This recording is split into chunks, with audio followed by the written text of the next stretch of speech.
प्राचीन काल की बात है। घने जंगलों और ऊंचे पहाड़ों के बीच एक छोटा सा गांव बसा हुआ था। उसी गांव में रहता था एक साधारण शिकारी।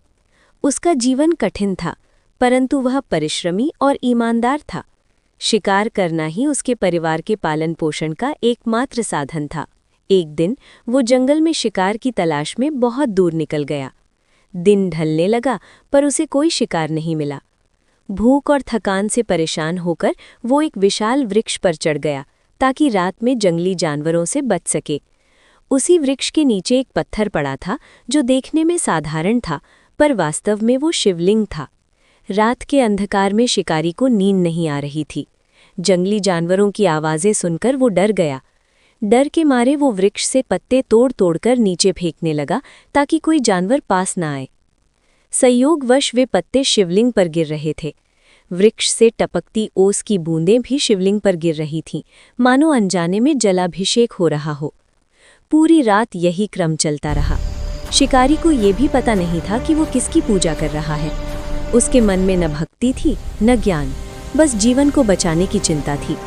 परंतु उसकी ये अनजानी क्रिया सच्ची भावना से भरी थी। प्रातःकाल होते ही जंगल में एक दिव्य प्रकाश फैला। शिकारी आश्चर्यचकित रह गया। उसके सामने स्वयं भगवान शिव प्रकट हुए। शिकारी भय से कांप उठा और वृक्ष से नीचे उतरकर नतमस्तक हो गया। भगवान शिव ने मुस्कुराते हुए कहा, हे शिकारी, तुमने अनजाने में पूरी रात मेरी आराधना की है। तुम्हारी सच्चाई और सरलता ने मुझे प्रसन्न कर दिया है।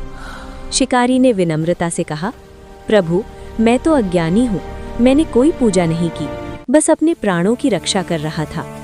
शिव ने उत्तर दिया, भक्ति ज्ञान से नहीं, भावना से होती है।